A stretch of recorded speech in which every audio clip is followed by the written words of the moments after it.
اللهم صل على محمد وعلى آل محمد كما صليت على إبراهيم وعلى آل إبراهيم إنك حميد مجيد اللهم بارك على محمد وعلى آل محمد كما باركت على إبراهيم وعلى آل إبراهيم إنك حميد مجيد بلغ العلا بكماله كشف الدجى بجماله حسنت جميع خصاله صلوا عليه وآله رہے میرے مسکن حوالی کعبہ بنے میرے مدفن دیار مدینہ جر بلغ العلا بکمالہ کشف الدجى بجمالہ حسنت جميع خصاله صلوا عليه وآله ذكر قل سبحان الله الحمد لله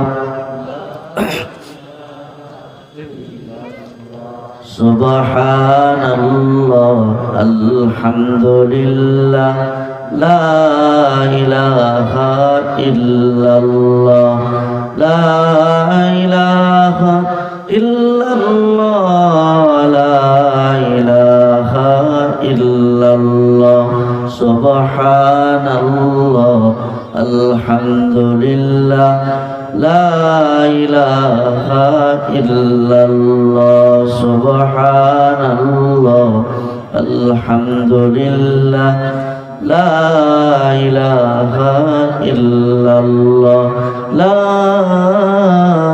إله إلا الله محمد رسول الله صلى الله عليه وسلم হাজারীবাগের এক ঝাঁক কৃতি সন্তানের পরিচালনায় অরাজনৈতিক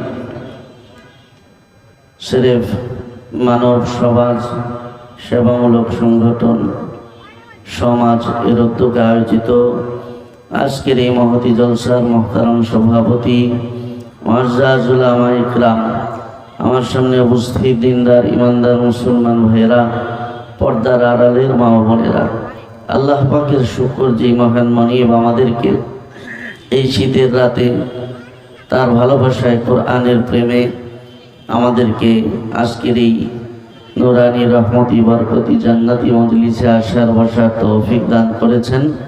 জবান করে মহাব্বতের সাথে সে মালিকের শুকর আদায় করি আলহামদুলিল্লাহ। মুহতারাম হাজিরিন, লম্বা সময় ধরে হযরত উলামায়ে ইকরাম একের পর এক আপনাদের সামনে আলোচনা পেশ করেছেন। আমার পরেও আমার শেখ আল্লামা সঈদ আল মিসবাহ দামাত বারাকাতুহুম তিনি অপেক্ষমান আছেন, আরাম করছেন। সময় মতো অল্প সময়ই তিনি হাজির হবেন, আখিরি মোনাজাত করবেন। আমরা যারা এখানে বসেছি আমরা যেন শেষ পর্যন্ত হযরত উলামায়ে ইকরামের জবানের নসিহতগুলো দিলের কানে আমলের নিয়তে শুনতে পারি। আল্লাহ তৌফিক দান করেন, বলি আমিন। মুহতারাম হাজিরিন, এই পৃথিবীতে যখন থেকে মানুষের বসবাস শুরু হয়েছে তখন থেকে এই পৃথিবীতে ইলমে দ্বীন, দ্বীনের জ্ঞানের চর্চাও শুরু হয়েছে।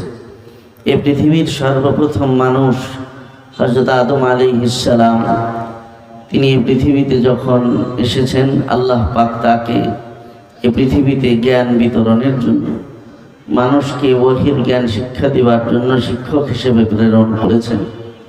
সেই ধারাবাহিকতায় সর্বশেষ আমাদের মানবতার নবী বিশ্বনবী মুহাম্মদুর রাসূলুল্লাহ সাল্লাল্লাহু আলাইহি ওয়াসাল্লাম তিনি পৃথিবীতে শিক্ষক হয়ে আগমন করেছেন।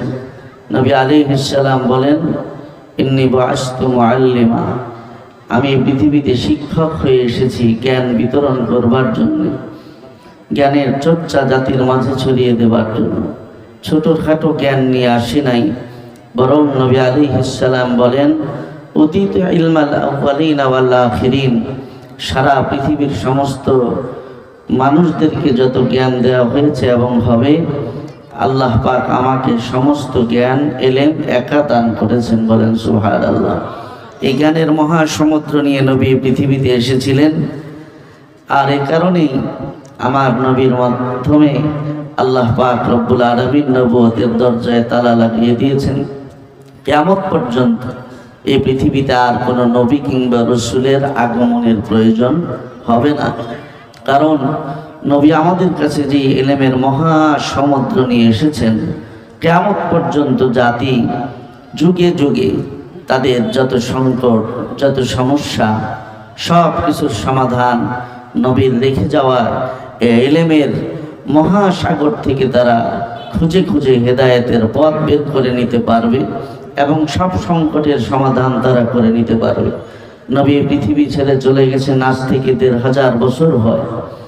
এই পৃথিবী কতদিন টিকে থাকবে সেটাও আল্লাহ পাকই ভালো জানেন। কিন্তু এই ১৫০০ বছরে যত সংকট, যত সমস্যা, নতুন নতুন যত মুশকিলে পৃথিবীতে দেখা দিয়েছে, সব কিছুর সমাধান যুগে যুগে এই আল্লাহর নবীর রেখে যাওয়া ইলমের মহাসমুদ্র থেকে সমাধান বের করতে পেরেছে। যেমন আমাদের যিনি মাযহাবের ইমাম হযরত ইমাম আজম আবু হানিফা রহমতুল্লাহ আলাইহি, তিনি যখন ছাত্র মানুষ, একদিন তিনি মাদ্রাসায় যাচ্ছেন সকালবেলা, তো রাস্তার ধারে দেখে এক বুড়া বসে, চাচা বসে বসে গালে হাত দিয়ে কাঁদে। আবু হানিফা রহমতুল্লাহ আলাইহি ছোট্ট নওমান, তার দেখে মায়া লাগলো যে চাচা রাস্তার ধারে বসে গালে হাত দিয়ে একলা একলা কান্দে কেন। তো চাচার কাছে গিয়ে জিজ্ঞেস করে, চাচা আপনি রাস্তার ধারে বসে একা একা কাঁদেন কেন? তো চাচা তো এমনি মন খারাপ, সাথে মেজাজও খারাপ। কারণ আগের দিন চাচা ঘটনা একটা ঘটাইছে, বউয়ের সাথে কোথায় কোথায় ঝগড়া লেগে এক পর্যায়ে বলেই ফেলছে, তুমি যদি চাঁদের চাইতে সুন্দর না হও তাহলে তুমি ৩ তালাক। তালাক দেওয়ার পরে চাচার হুঁশ হয়েছে, রাগের মাথায় তালাক দিয়েছি। কিন্তু বাস্তবতা তো সম্পূর্ণ ভিন্ন। কোথায় চাঁদ আর আমার কোথায় কালাবো? চাঁদ তো এত সুন্দর, তার আলোর ঝলকানিতে গোটা রাতের আধারকেই যেন দূর করে দেয়। আর আমার বউ তো এত কালা যে রাত্রেবেলা অন্ধকারে তারে ছেড়ে দিলে খুঁজে যাইব মুশকিল। কোথায় আগরতলা আর কোথায় ওগরতলা, কোথায় চাঁদ আর কোথায় আমার কালা বউ? বললাম কি আর করলাম কি? তার মানে আমার বউ তো গেছে, এত বছরের সংসার শেষ। তাই জীবন সঙ্গিনীর বিচ্ছেদে চাচা বসে বসে কাঁদতেছিল। তো ছোট্ট মানুষ যখন জিজ্ঞেস করে যে চাচা কান্দেন কেন, চাচার মেজাজ যেন আরো গরম হয়ে গেছে। ছোট্ট মানুষ এত কথা জিগাও কেন? তোমার কামে তুমি যাও। বলে, আরে চাচা বলেন না কান্দেন কেন? কারে বলছি না আমি সমস্যায় আছি। কি সমস্যা বলেন না? তুমি বুঝবা না, পোলাবান মানুষ। সমস্যাটা কি? আমি পারিবারিক সমস্যায় আছি, এটা সমাধান দেওয়ার মতো যোগ্যতা বয়স তোমার এখনো হয় না। ছোট্ট নোমান বিন সাবেত আবু হানিফা রহমতুল্লাহ আলাইহি বলে, চাচা আমি মানুষ ছোট হইতে পারি, কিন্তু আল্লাহর মেহেরবানিতে কারো পারিবারিক সমস্যা থাকলে ওইটা সমাধান দেওয়ার যোগ্যতাও আমার আছে। সুবহানাল্লাহ বলে। চাচা বলেন, শেষ পর্যন্ত ছোট্ট ইমামে আজমের পীড়াপিড়িতে, তার উৎপাতে চাচা তার জবান খুলে সমস্যা বলতে বাধ্য হয়েছে। এবার আমরা ছোটবেলায় কবিতা পড়েছি, কবি জসিমউদ্দিনের যে কবর কবিতা। কবি জসিমউদ্দিন বসে বসে কাঁদে। 5 বছরের ছোট্ট নাতি যে জিজ্ঞেস করে গেছে, দাদা কান্দো কেন? যে দাদাও বলে, বাচ্চা মানুষ তুমি বুঝবা না। হয় না, বলতেই হবে। শেষ পর্যন্ত 5 বছরের নাতির উৎপাতে পীড়াপিড়িতে তিনি মুখ খুলে বলেছিলেন, আমি যেখানে বসে কাঁদি ওইখানে তোর দাদির কবর ডালিম গাছের তলে 30 বছর ভিজিয়ে রেখেছি 2 নয়নের জলে। এই জায়গায় বসে কাঁদি, কারণ এইখানে মাটির নিচে আমার ভালোবাসার মানুষ তোর দাদি শুয়ে আছে। তুই তো মাত্র 5 বছরের ছোট্ট বাচ্চা। আমি এখানে বসে আজকের থেকে কাঁদি না, আজ থেকে 30 বছর যাবৎ তার বিচ্ছেদে কাঁদি। তো কবি জসীমউদ্দিন যেমন 5 বছরের নাতির উৎপাতে কারণ বলতে বাধ্য হয়েছিল, তো চাচাও শেষ পর্যন্ত মুখ খুলে বলে, বাতিজা ঘটনা হলো এই, তোমার চাচিরে তো রাগের মাথায় কালকে কথাটা বলে ফেলছে, কিন্তু বাস্তবতা তো ভিন্ন। তোমার চাচি জন্মের কালা, এটার সাথে চাঁদের কোনো তুলনাই চলে না। তার মানে তোমার চাচির সাথে তো আমার সংসার শেষ, তাই তোমার চাচির বিচ্ছেদে কাঁদি। ছোট্ট নোমান বিন সাবেত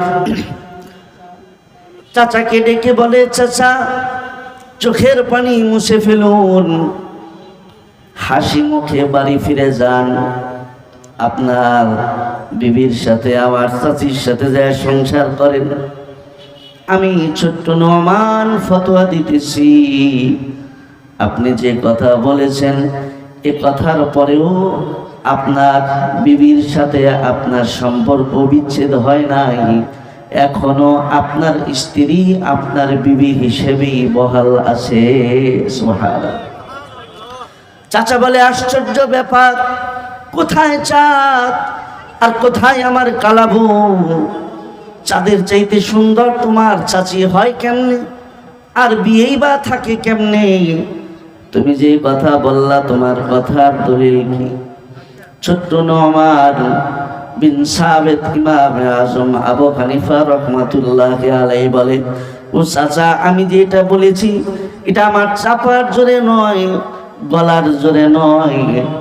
আমার নবী যে এলেমের মহাসাগর রেখে গেছেন, ওই এলেমের মধ্যে ডুব দিয়া ওই মহাসমুদ্র থেকে আপনার এই সমস্যার সমাধান আমি বের করে ফেলেছি। তাই দলিল কি? ইমামে আজম বলে, দলিল হলো আল্লাহর কোরআন।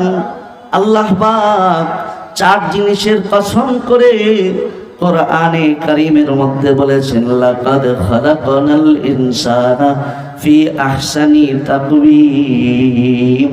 আল্লাহ 4 জিনিসের কসম খেয়ে বলে, অবশ্যই আমি যত মাখলুক সৃষ্টি করেছি সবার মধ্যে আমি মানুষকে সবচেয়ে সুন্দর করে বানাইছি।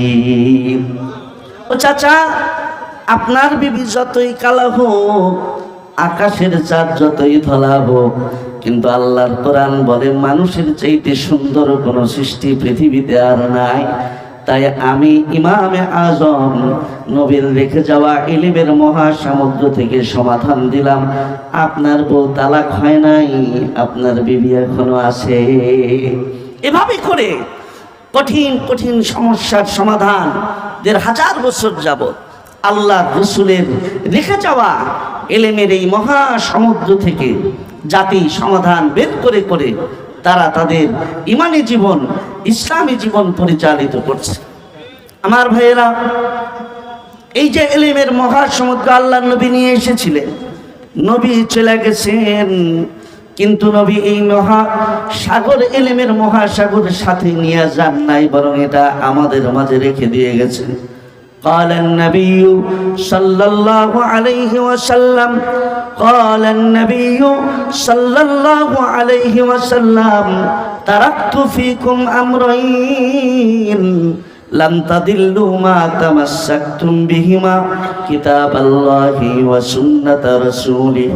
আল্লাহর নবী বলেন, ও আমার উম্মতেরা, আমি পৃথিবী থেকে চলে যাই, কিন্তু আমি ইলমের এই মহাসমুদ্র সাথে করে লয়ে গেলাম না। তোমাদের কাছে আমি 2টা আলো রাইখা গেলাম। এই 2টা আলোর অনুসরণ যদি কিয়ামত পর্যন্ত আমার কোনো উম্মত করে, তাহলে আমি নবী গ্যারান্টি দিয়ে গেলাম, এই 2 আলোর অনুসরণ করলে কোনো উম্মত সত্য পথ থেকে বিচ্যুত হবে না, সিরাতে মুস্তাকিম থেকে সরে যাবে না, পথভ্রষ্ট হবে না, কোনো চক্রান্তকারী আমার উম্মতের ঈমান চুরি করে নিতে পারবে না। বরং আমি নবী গ্যারান্টি দিয়া গেলাম, এই দুইটা আলোর অনুসরণ যদি আমার কোনো উম্মত করে, তাইলে এই দুই আলোর পথে চলতে চলতে আমার ওই উম্মত সোজা আল্লাহর জান্নাতে চলে যাবে। আল্লাহর নবী বলেন, ওই দুইটা আলোর একটার নাম হলো কোরআন, আরেকটা আলোর নাম হলো আমি নবীর সুন্নাত তথা হাদিস। এই দুই আলোর অনুসরণ করলে জাতি কখনো পথভ্রষ্ট হবে না, সিরাতে মুস্তাকিম থেকে সরে যাবে না।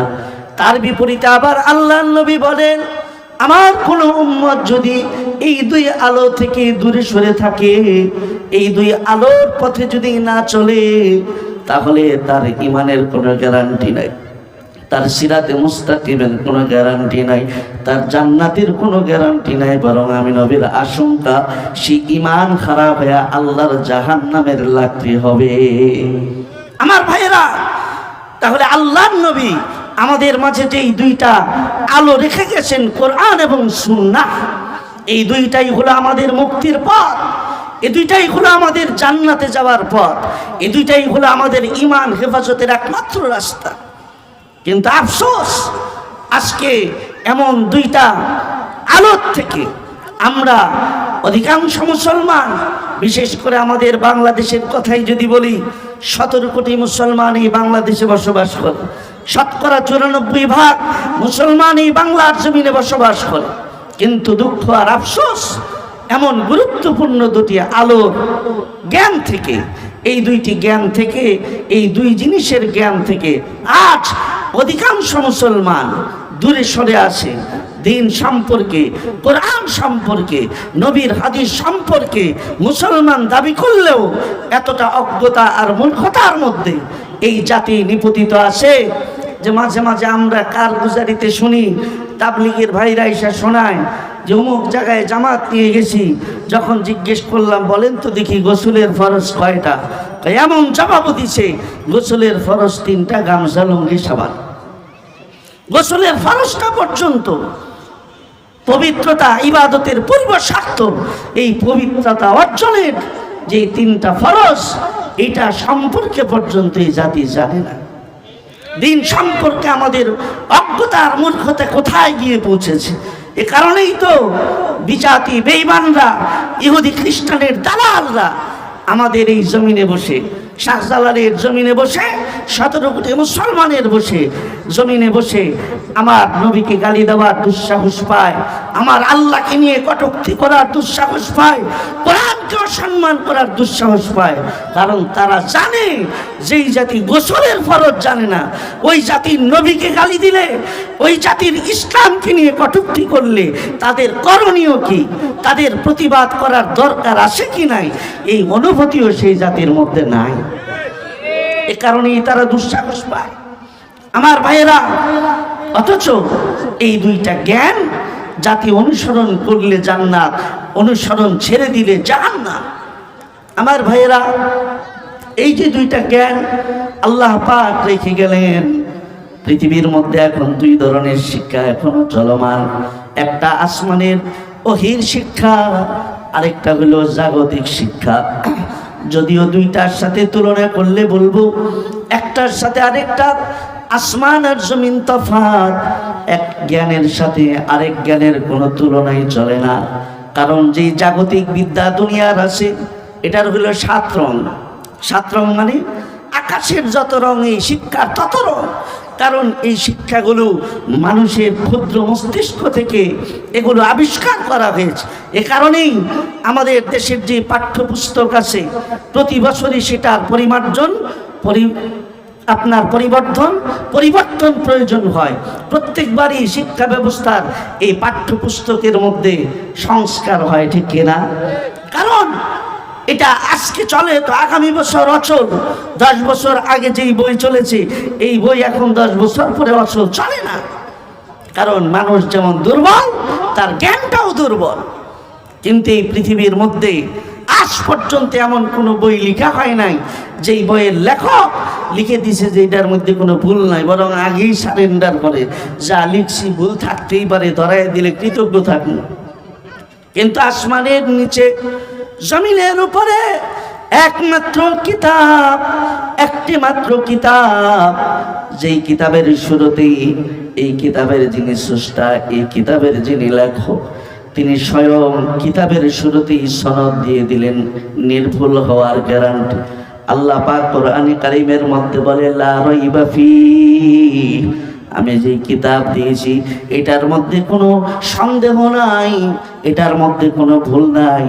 কিয়ামত পর্যন্ত লা তাবদীলা লিকালিমাতিল্লাহ, আমার একটা শব্দেরও পরিবর্তনেরও কোনো প্রয়োজন হবে না। চিল্লায় এখন সুবহানাল্লাহ। ১,৫০০ বছর আগে এই কোরআন যেমন যুগোপযোগী ছিল, আজকের এই ডিজিটাল যুগে, আধুনিক সভ্যতার যুগেও ১,৫০০ বছর আগের সেই কোরআন জাতির জন্য, যুগের জন্য উপযোগী হয়েই প্রকাশ পেয়ে গেছে। ঠিক কিনা বলে? এ কারণে এই কোরআনের পরিবর্তনের কোনো প্রয়োজন হয় নাই, পরিবর্তন হবেও না। বরং কিয়ামত পর্যন্ত এই কোরআনের ভুল যদি কেউ ধরতে আসে, এই কোরআনকে যদি কেউ শেষ করে দিতে আসে, তো তাহলে শেষ হবে সে, ভুল ধরা পড়বে তার নিজের জীবনে। ঠিক কিনা বলেন? আজ পর্যন্ত এমন কত ইতিহাস আমরা শুনলাম কোরআনের ভুল ধরবার জন্য এসেছিল, কিন্তু কোরআনের ভুল ধরতে এসে কোরআনের আয়নায় নিজের জীবনের হাজারো ভুল ধরা পড়েছে। তো কোরআনের ভুল ধরতে এসে নিজের ভুল বুঝতে পেরে কালেমা পড়ে মুসলমান হয়ে গেছে। সুবহানাল্লাহ। এই কোরআন তাই কিয়ামত পর্যন্ত এটা বহাল থাকবে। এই কোরআনের কোনো পরিবর্তনের প্রয়োজন হবে না। এই কোরআনের একটা অক্ষর নক্তারও কেউ প্রয়োজন বোধ করবে না। তারপরেও যদি কিয়ামত পর্যন্ত কেউ দুঃসাহস দেখায়, আল্লাহর কোরআনের একটা নক্তা পরিবর্তনের দুঃসাহস যদি কেউ দেখায়, আল্লাহ বলে কোরআন শেষ করে দিতে আসলে কোরআন থেকে যাবে, যে হাত দিবে তার হাত ধ্বংস হয়ে যাবে। ঠিক কিনা? তার ধ্বংস অনিবার্য। কোরআনের কিছু হবে না। পাহাড়ের মধ্যে যদি কেউ মাথা দিয়ে বাড়ি মারে, যদি এই নিয়ত করে যে পাহাড়ের মধ্যে মাথা দিয়ে বাইরেতেছি, মাথা দিয়ে বাইরে পাহাড় ভাঙে ফেলাম, পাহাড় ভাঙবে না মাথা ভাঙবে? আওয়াজ কেরা বলেন, কি ভাঙবে? মাথা দিয়ে পাহাড় বাড়ি দিলে মাথা ভেঙে যাবে। পাহাড় যেমন সজাগায় অটল অবিচল থাকবে, এই কোরআন যদি কেউ শেষ করে দিতে চায়, ধ্বংস করে দিতে চায়, আল্লাহর কসম কোরআন জায়গা মতো থাকবে, যে হাত দিতে আসবে সে ধ্বংস হয়ে যাবে। আমার ভাইয়েরা, কারণ আল্লাহ পাক রব্বুল আলামিন নিজে ঘোষণা করেছেন, ইন্না নাহনু নাযালনা যিকরা ওয়া ইন্না লাহু লাহাফিজুন। আল্লাহ পাক বলেন, এই কোরআন নাজিল করেছি আমি, এই কোরআনের হেফাজত আমার দায়িত্বে। আওয়াজ করে বলেন, কোরআনের হেফাজতের মালিক কে? আরো আওয়াজ করে বলেন, মালিক কে? কিয়ামত পর্যন্ত এই কোরআনের জিম্মাদার আল্লাহ পাক। এই কোরআন হেফাজতের দায়িত্ব আল্লাহ পাক নিজের হাতে রেখেছেন। আজীব এক পদ্ধতি ব্যবস্থাপনা আল্লাহ পাক গ্রহণ করেছেন। এই কোরআনের জন্য খাতা লাগে না, বইয়ের পাতা লাগে না, খাতার পাতা লাগে না, বরং আল্লাহ পাক এই কোরআনটাকে যুগে যুগে কিছু মানুষের কলবের পাতার মধ্যে সংরক্ষণ করে রাখবেন। ঠিক কিনা?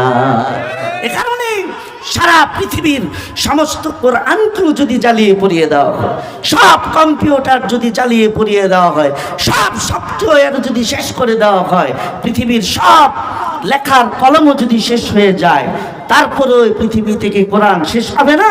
বরং আল্লাহ পাক এমন কিছু সিরাত থেকে এই কোরআন বের করবেন, যারা আবার নতুন করে এই কোরআন পৃথিবীতে ছাপিয়ে প্রকাশ করতে পারবে। ঠিক কিনা? আমার ভাইয়েরা, এ কারণেই আমার শায়েখ বলছিলেন, আজ থেকে কয়েক বছর আগে এক জায়গায় গেছেন তিনি ছাত্রদের পাগড়ি দেওয়ার জন্য। তো ওই মাদ্রাসার 17 জন ছাত্র পাগড়ি নিছে, 17 জন ছাত্র পাগড়ি নিতেছে।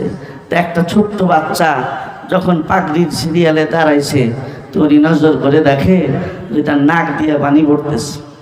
তো খারাপ দেখা যাইতেছে, তাই উনি বললেন, এই মিয়া তোমার নাকটা মুছো, নাকে পানি।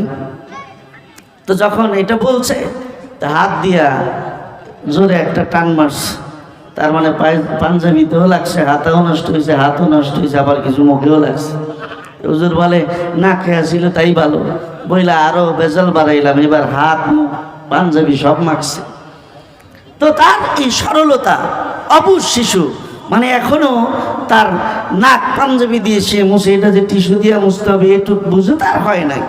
তো তাকে হাফেজদের পাগড়ি নেওয়ার সিরিয়ালে দাঁড়াতে দেখে আমি প্রতিষ্ঠানের মোহতামিমকে জিজ্ঞাসা করলাম, আচ্ছা মোহতামিম সাহেব, এই যে বাচ্চাটা এই যে নাকের মধ্যে টান মাইরা নিজের পাঞ্জাবির আদাটা নষ্ট করলো, এই বাচ্চাটা কি আসলে কোরআনের হাফেজ হয়েছে না এমনি কারো লগে সিরিয়ালে দাঁড়াইছে?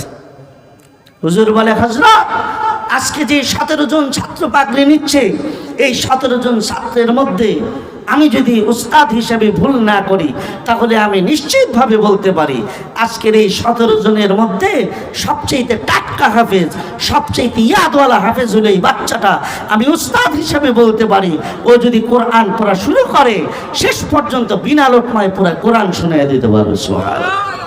আমার ভাইয়েরা, এটাই হলো আল্লাহ পাকের কোরআন হেফাজতের আজীব এক কুদরত। এই কোরআন হেফাজতের জন্য কাগজের পাতা লাগবে না, কলম লাগবে না, সফটওয়্যার লাগবে না, কম্পিউটার লাগবে না, সিনায় সিনায় কোরআন হেফাজত হতে থাকবে। শুধু কি কোরআন, শুধু কি কোরআন? আমি যদি হাদিসের কথায় আসি, ইমামে আবু জুরআ রাজি রহমতুল্লাহ আলাইহি, তার ছাত্র একদিন বিবির সাথে তর্ক করতে করতে বিবি হঠাৎ করে স্বামীর একটু ঠেস মারছে। কয়, আপনার লগে রাত্রেবেলা শুয়ে নিজেকে ভালোবাসার গল্প শুনুন, খালি আপনি আপনার ওস্তাদের গল্প শোনান, খালি ওস্তাদের প্রশংসা করেন, ওস্তাদের মধ্যে কি পাইছেন? আমার ওস্তাদ অনেক বড় আলেম, 40টা হাদিসও তো নাই তার বোনা মনে হয়, এত বড় আলেম। এই কথা যখন বলছে ওস্তাদের শানে, তো বিবির উপরে রাগ উঠে গেছে, রাগের মাথায় ঠাস করে বলে ফেলছে, আচ্ছা ঠিক আছে, আমার উস্তাদের ব্যাপারে এই মন্তব্য, যাও আমি বললাম, আমার উস্তাদের যদি 1 লক্ষ হাদিস হাফেজ হয়ে না থাকে, 1 লক্ষ হাদিস যদি তার সিনায় মুখস্থ থাইকে না থাকে, তাহলে তুমি 3 তালাক যাও। তালাক মারছে। এখন চিন্তা করে, তালাক তো দিয়ে দিলাম সুন্দরী বিবিরে, কিন্তু আসলেই কি আমার হুজুরের 1 লাখ হাদিস মুখস্থ আছে? এটা তো 4টাখানি কথা না। রাত গেছে অস্থিরতার মধ্যে, সকাল হইতেই দৌড়ায় গেছে উস্তাদের কাছে, যে আসসালামু আলাইকুম।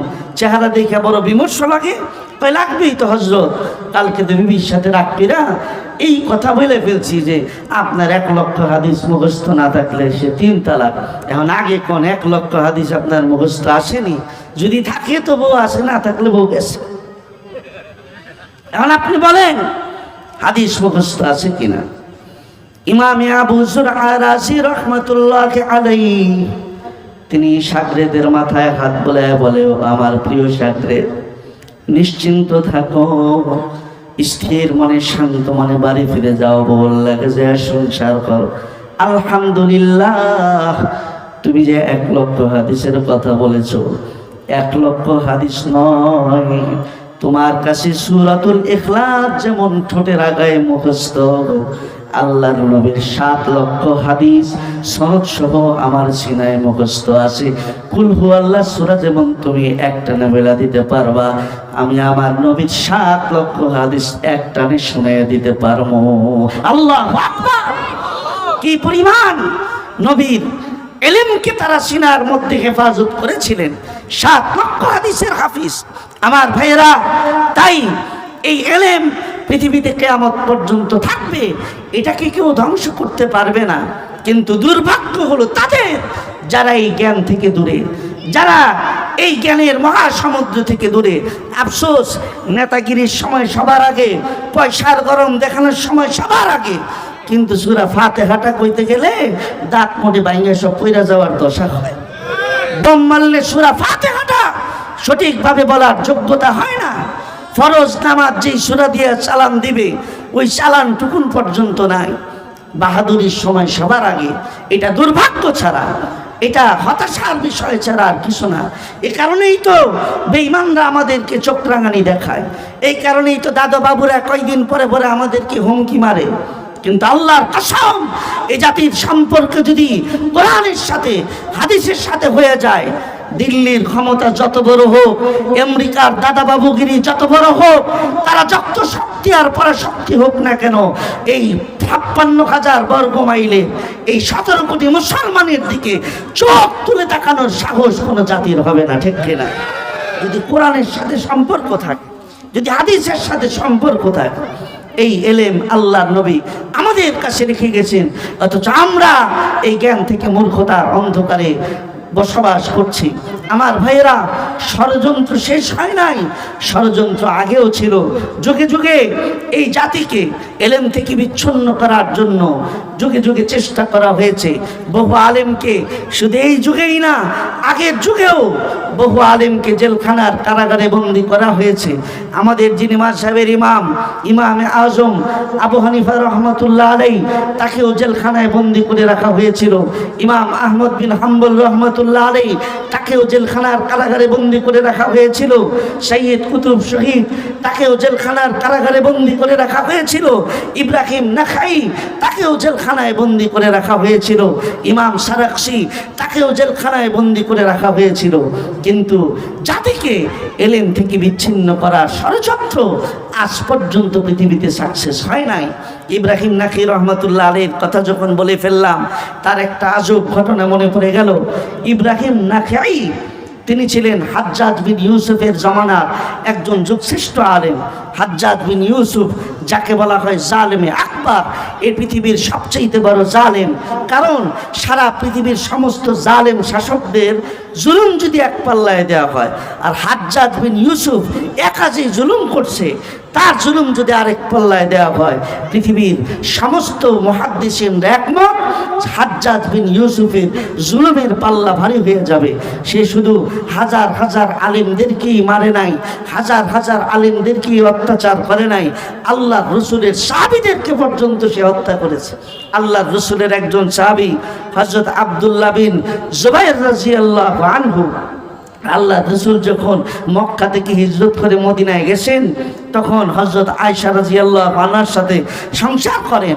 আব্দুল্লাহ ইবনে জুবাইর তখন ছোট্ট মানুষ, নবীর ঘরে এসে হযরত আয়েশা আর নবীর মাঝখানে তিনি শুয়ে পড়তেন।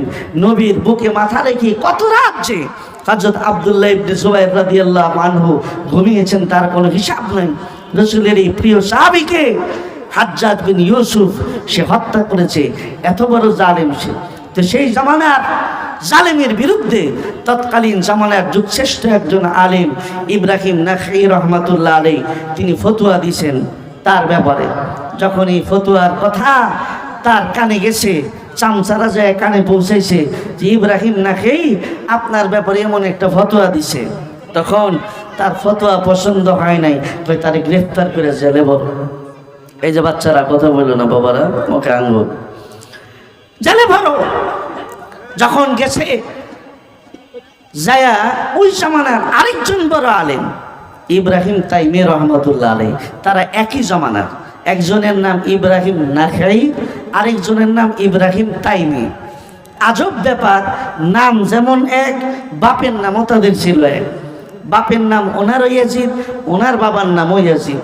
তো যখন গ্রেফতারি পরোয়ানা জারি হয়ে গেছে, প্রশাসন যখন গ্রেফতার করার জন্য গেছে, ওই যে আমাদের একটা প্রবাদ কথা আছে, নামে নামে জমে টানে, নামে নামে জমে টানে।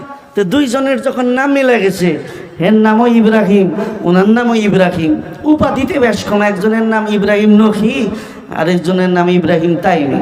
কিন্তু এই যে নামে নামে জমে টানছে, প্রশাসন যায় হাজির হয়েছে ইব্রাহিম তাইমির বাড়িতে। ঘরে টোক্কা দিয়েছে, বেরোইছে, জিজ্ঞাসা করে, মাসরুফ তোমার নাম কি? ইব্রাহিম। হ্যাঁ, আসামি পাওয়া গেছে। বাপের নাম কি? ইয়াজিদ। বাপের নাম মিলা গেছে, ইব্রাহিম নাখির বাবার নামও ইয়াজিদ। ঠিক আছে, নামও মিলছে, বাপের নামেও মিলছে। হ্যান্ডকাপ হাত দাও, হ্যান্ডকাপ পড়তে হবে, তোমার ব্যাপারে রাষ্ট্রীয়ভাবে গ্রেপ্তারি পরোয়ানা জারি হয়েছে। ইব্রাহিম নাখাই, ইব্রাহিম তাইমি রহমতুল্লাহ আলাইহি বুঝে ফেলছেন আসলে আসামি তো হলে ইব্রাহিম নাখাই, ভুলে আসছে আমার কাছে। কিন্তু তিনি চিন্তা করে, বাটে তো পড়ছি আমি, নামে নামে মিলে যাওয়ার কারণে। কিন্তু যাক, ইব্রাহিম নাখাই বাইচা যাক, আমি না হয় আসামি হইয়া জেলে যায় বন্দি থাকি। বলে তোমরা দাঁড়াও, আমার ভিতরে বৃদ্ধা মা আসে, মায়ের কাছ থেকে যে একটু বিদায় লয়ে আসি। ভিতরে যায় আমারে ডাক দিয়ে কয়, মা প্রশাসন আসছে আমার গ্রেফতার করতে, আর বেঁচে ফিরি কিনা তার কোনো নিশ্চয়তা নাই, মা দোয়া করে আমার জন্য বিদায় নিলাম। ইব্রাহিম নাখের মা বলে, এই আমার সন্তান ইব্রাহিম, আমি তো জানি গ্রেপ্তারি পরোয়ানা জারি হয়েছে ইব্রাহিম নাখের বিরুদ্ধে। গ্রেপ্তারি পরোয়ানা তো তোমার ব্যাপারে না, যা বলো ভুল ঠিকানায় এসেছেন। ইব্রাহিম তাইমি রহমাতুল্লাহ আলাইহি মারে জবাব দেয়, আম্মা যান, আপনি যা জানেন আমিও তা জানি। আমিও জানি গ্রেফতারি পরোয়ানা আমার বিরুদ্ধে না, গ্রেফতারি পরোয়ানা ইব্রাহিম নাখের বিরুদ্ধে। কিন্তু মা আমি চিন্তা করে দেখলাম, যখন ভুলক্রমে তারা আমার কাছে এসেই পড়েছে, আমি চিন্তা করে দেখলাম আমি যদি কারাগারে বন্দী হয়ে থাকি জাতির অত ক্ষতি হবে না। ইব্রাহিম নাখেই যদি কারাগারে যায় জাতির তত বড় ক্ষতি হবে। কারণ আমার দৃষ্টিতে আমি ইব্রাহিম তাইমির চাইতে ইব্রাহিম নাখি জামানার আরো বড় অনেক আলেম, জাতি তার কাছ থেকে অনেক এলেম থেকে উপকৃত হতে পারবে। তাই মা ভুল করে যখন আইসাই পড়ছে, ভুল ভাঙ্গানোর দরকার নাই, আমার ভাইয়ের জেলটা আমি যে খাটি সুবহানাল্লাহ ধৈর্য নিয়ে গেছে। 6 মাস জেলের মধ্যে বন্দি রাখছে। 6 মাস পরে মা যখন গেছে তার সাথে সাক্ষাৎ করতে, যায় দেখে এমন এক জেলখানায় তাকে রাখছে, চতুর্দিকে তো বাউন্ডারি ওয়াল আছে কিন্তু উপরে কোনো ছাদ নাই। প্রচন্ড মরুভূমির গরমে ইব্রাহিম তাইমি চেহারা পুইরা আরেক রকম হয়ে গেছে।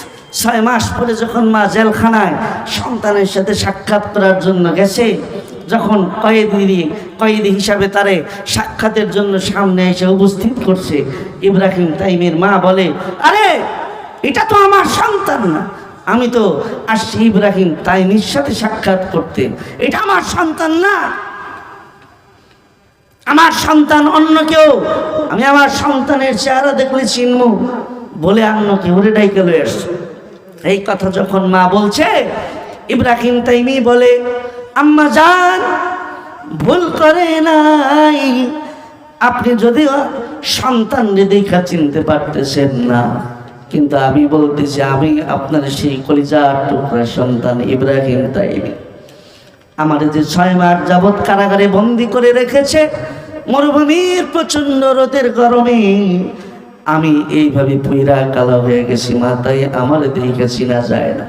মা কান্দে আর বলে, বাবা রে 6 মাস তো ভুল কইরা আরেকজনের নামে জেল খাটলি, আর কতদিন জেল খাটবি, এবার তো অন্তত ভুলটা ভাঙিয়ে দে, তোর চেহারাটাই আরেক রকম হয়ে গেল, অন্তত জেল থেকে এই সময় বাইর হয়ে আয়।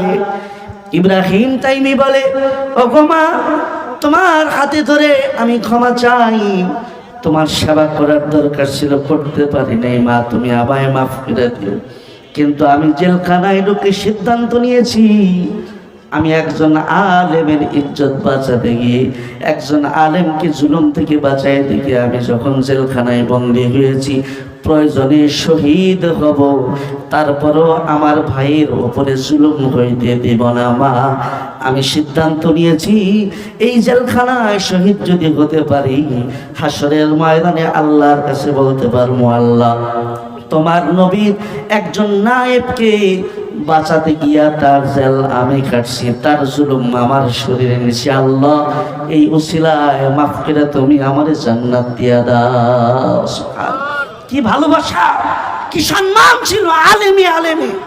আর আমরা এত বড় জালেম হয়েছি, যারা জাতির রাহবার হবে, যারা জাতিকে মুক্তির পথ দেখাবে, যারা জাতিকে জান্নাতের পথ দেখাবে, তাদেরকে দুশমন ভেবে তাদের উপর জুলুম করে জামানার শ্রেষ্ঠ আলেমদেরকে বছরের পর বছর কারাগারে বন্দী করে রাখা হয়েছিল, ঠিক কিনা? ফলাফল ভালো হয়নি, ফলাফল ভালো হয়নি, কারণ আল্লাহর ঘোষণা জালেমের ছাড় আছে, কিন্তু আল্লাহ পাক জালেমকে ছেড়ে দেন না, জালেমকে ছাড় দেন, জালেমকে ছেড়ে দেন না। এ কারণেই আমরা অনেক সময় হতাশা করে বলতাম যে কই এত কান্দি, এত চোখের পানি ফেলি, আল্লাহ কি ডাক শোনে না? আল্লাহ ডাক শোনে ঠিকই, আল্লাহর ফায়সালা বড়া বুঝা বড় কঠিন। আল্লাহ পাকের সিদ্ধান্ত চোখের পানি দিয়ে আরো জমিন ভারী হবে, এরপরে জালেমের বিদায়টা আরো করুণ ভাবে হবে। এজন্য যেন তেন বিদায় হয় নাই, বাংলার জমিন থেকেই তাদেরকে আরেক দেশে ভাগাই দিছে, ঠিক কিনা বলে আমার ভাইয়ের? এই জন্য আলেমের সাথে জুলুম নয়, আলেমের সাথে মহব্বতের সম্পর্ক থাকবে। আমার ভাইয়েরা, দায়িত্ব তো আমাদেরও ছিল, এই ইলমের আমানত হেফাজত করার দায়িত্ব আমাদের। আজকে যারা যুগের আলেম, আপনারা ডাক্তার হয়ে লাখ টাকা কামান, ব্যারিস্টার হয়ে কোটি টাকা কামাচ্ছেন, আলেমরা হয়তো এত টাকা কামাইতে পারে না। টাকার স্বাদ যেমন আপনাদের আছে, সুন্দর বাড়ির স্বপ্ন যেমন আপনাদের আছে, যারা দিনের পিছনে মেহনত করে তাদেরও আছে, কিন্তু তারা আল্লাহর দিনের এই ইলমের আমানতের হেফাজতের দায়িত্ব গ্রহণ করার কারণে দুনিয়ার অনেক স্বপ্নই তারা বিলীন করে দিয়েছেন। এ কারণে তারা যেহেতু আমাদের দায়িত্ব পালন করেছেন, তাদের প্রতি দুশ্মনী নয়, তাদের সাথে মহব্বতের সম্পর্ক রাখবো। আলেমের পরামর্শে, আলেমের নিগরানিতে আগামীর বাংলাদেশ আমরা পরিচালনা করব। আমরা ব্যক্তিগতভাবেও আলেমের সংস্পর্শে, আলেমের নিগরানিতে আগামীর বাংলাদেশ আমরা পরিচালনা করব। রাজি আছি তো ইনশাআল্লাহ? আল্লাহ আমাদেরকে তৌফিক দান করেন। হযরত এখনই চলে আসবেন। আমার ভাইয়েরা, শেষ আমি যে কথাটা বলতে চাই, আজকের যে ব্যানারে এমন সুন্দর একটি মাহফিলের আয়োজন করা হলো, সমাজ, এটার ফুল মিনিং আমি ওনাদের কাছ থেকে শুনেছি, সকল মানুষের জন্য, অর্থাৎ এটি একটি মানব সেবামূলক সংগঠন। ভালো করে মনে রাখবেন, মানব সেবা আমাদের যে মৌলিক ফরজ ইবাদতগুলো আছে, এই মৌলিক ফরজ ইবাদতের পরে আল্লাহর জমিনে, আল্লাহর শরীয়তে শ্রেষ্ঠ কোনো ইবাদত যদি থেকে থাকে, সেটা হলো মানুষের সেবা, মানুষের কল্যাণে নিজেকে নিবেদিত করা। আবার আল্লাহর এই জমিনে মৌলিক যে হারামগুলো বাতলে দেওয়া হয়েছে শরীয়তে, ওই হারামগুলোর পরে নিকৃষ্ট কোনো হারাম কাজ যদি থেকে থাকে, অন্যায় কাজ যদি থেকে থাকে, সেটা হলো মানুষের ক্ষতি করা, মানুষের ক্ষতি করা। এজন্য মানব সেবা এটা আমাদের মুসলমানদের অন্যতম এক ইমানি দায়িত্ব। আমরা বিভিন্ন সময় পোস্টারে দেখি, পোস্টার লেখে, কয় আমাকে জনগণের সেবা করার সুযোগ দিন। আমি বলি, জনগণের সেবা করতে না করছে কি? হে পোস্টার লাগায় কয় সুযোগ দেন, বাপটা মনে হয় যেন হেরে কেউ আটকায় রাখছে, হে চাইতেছে কোটি টাকা খরচ করে সেবা করতে, হেরে কেউ দিতেছে না, বাপটা এমন মনে হয় না? সেবা করার সুযোগ দিন, আপনাকে না করছে কি সেবা করতে? আপনি যে 2 লাখ 3 লাখ টাকার পোস্টার লাগায় খালি পোস্টারিং করতেছেন, আমাকে জনগণের সেবা করার সুযোগ দিন। এই পোস্টারিং না করে 3 লাখ টাকা যদি জনগণের সেবায় বিলীন করতেন, বিতরণ করতেন, তাইলেও তো মানুষের উপকার হইতো, ঠিক কিনা? তাইলে এই যে লাখ লাখ টাকার পোস্টারিং করে খালি জনগণের সেবা করার সুযোগ দিন, আমি বলি কথা সত্য মতলব খারাপ, কথা সত্য মতলব খারাপ। সেবা করার সুযোগ জনগণের দেওয়ার দরকার নাই। সেবা আমি ব্যক্তিগতভাবে চাইলেও করতে পারি, এটার জন্য পদ লাগে না, ক্ষমতা লাগে না। আসলে জনগণের সেবা করার সুযোগ দিন, মানে আমার একটা ক্ষমতার পদ দিন, সেখানে বৈশা আপনি করে মারবো আর নিজে খালি আঙ্গুল ফিলা কলা গাছ আমার বিদেশে বাড়ি বানাবো, অধিকাংশ এই ধান্দা। এজন্য জনগণের সেবার নামে আমরা যেন প্রতারণা না করি, কারণ মানব সেবা এটা অনেক বড় ইবাদত। আল্লাহ রাসূল সাল্লাল্লাহু আলাইহি ওয়াসাল্লামের হাদিসে যারা মানব সেবক, যারা মানব সেবায় নিজেদেরকে নিবেদিত করে, তাদের জন্য আল্লাহ রাসূল একটা অ্যাওয়ার্ড দিয়েছেন, সনদ দিয়ে গেছেন। আমরা দেখি না যারা মানব সেবায় ভূমিকা রাখে, তাদেরকে ইউনিসেফ আছে, জাতিসংঘ আছে, তাদেরকে কি দেয়? তাদেরকে আপনার অ্যাওয়ার্ড দেয়। আবার সবচেয়ে বেশি ভূমিকা রাখতে পারলে তাদেরকে নোবেল পুরস্কারও দেয়। হ্যাঁ, আল্লাহ রসুল যারা মানব সেবক, তাদেরকে আল্লাহ রসুল অ্যাওয়ার্ড দিয়ে গেছেন। আল্লাহ নবী বলেন, আহাব্বুন নাস ইলাল্লাহ আনফাউহুম লিন-নাস, আল্লাহর কাছে সবচেয়ে প্রিয় ব্যক্তি তারা যারা মানুষের কল্যাণে কাজ করে। সুবহানাল্লাহ বলেন। আল্লাহ রাসূল সাল্লাল্লাহু আলাইহি ওয়াসাল্লাম আমাদেরকে অ্যাওয়ার্ড দিয়ে গেছেন। সুতরাং মানব কল্যাণে, মানব সেবায় নিজেকে নিবেদিত করা, এর চাইতে ভালো কাজ, এর চাইতে শ্রেষ্ঠ কোনো কাজ আর হতে পারে না। আমার ভাইরা, মানুষের কল্যাণে নিজেকে নিবেদিত করতে পারলে এটার বিনিময়টা যে কত বেশি, ওইটা চিন্তা করার মতো মেধা শক্তিও আমাদের মাথার এই ছোট্ট মগজের ভিতরে নাই। শুধু একটা ঘটনা শুনিয়ে কথা শেষ করি। আল্লাহ রসুলের একজন সাহাবী হযরত আব্দুল্লাহ বিন আব্বাস রাদিয়াল্লাহু আনহু, উনি রমজান মাসে মসজিদে নববীর মধ্যে বসে ইতিকাফ করতে। মসজিদে নববীর ইতিকাফ, মসজিদে নববীর মধ্যে যেই কাজ, 1 রাকাত নফল নামাজ পড়লে 50,000 রাকাতের সওয়াব। তো সেইভাবে আপনি যে ইবাদতটাই করবেন ওইটা গুণ দিয়ে 50,000 পাইবেন। তাহলে কত বড় নেকির একটা কাজ। রমজান মাসের শেষ দশকে আব্দুল্লাহ বিন আব্বাস রাদিয়াল্লাহু আনহু ইতিকাফ করতে বসছেন। তো ইতিকাফ যখন চলতেছে, আল্লাহর রসুলের একজন সাহাবী উনি আসছে সাক্ষাতের জন্য। আয়েশা আব্দুল্লাহ বিন আব্বাস রাদিয়াল্লাহু আনহুর পাশে বসছে। তো চেহারাটা বিমর্ষ। আব্দুল্লাহ বিন আব্বাস বুঝে ফেললেন, জিজ্ঞাসা করতেছে, কয় ভাই তোমার চেহারাটা খুব বিমর্ষ বিমর্ষ লাগে, তুমি কি কোনো পেরেশানিতে আসো? বলে, ভাই ঠিকই ধরেছেন, আমি আসলেই পেরেশানিতে আছি। আমি এক ইহুদির কাছ থেকে ঋণ নিয়েছিলাম, যেই ডেটে ঋণ পরিশোধ করার কথা ছিল সেই ডেট আরও কয়েকদিন আগেই পার হয়ে গেছে।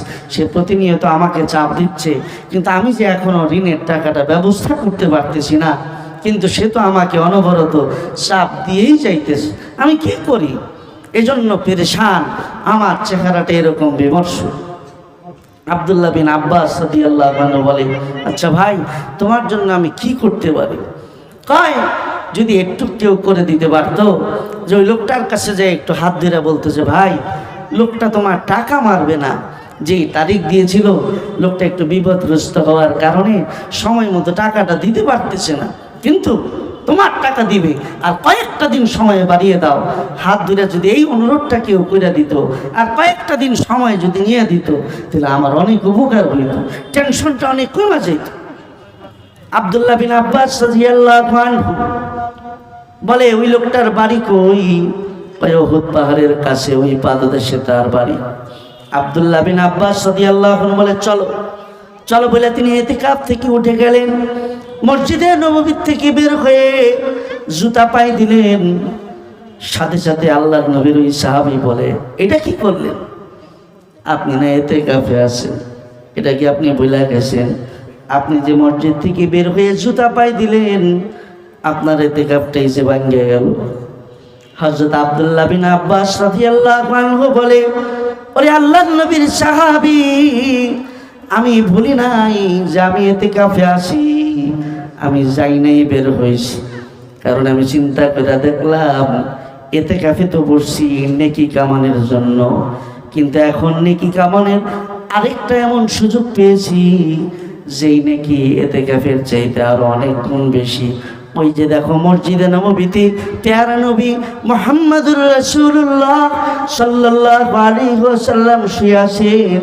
জীবদ্দশায় আমার নবীর পাক জবান থেকে শুনেছি, আমার নবী বলেছেন, আমার কোনো উম্মত যদি কোনো উম্মতের বিপদে তার পাশে যেয়ে দাঁড়ায়, তার কোনো সেবা উপকার যদি তার দ্বারা হয়, তাহলে একটা উপকারের বিনিময়ে আল্লাহ পাক তাকে 10 বছর একটানা ইতিকাফ করার ইবাদতের নেকি দান করবেন।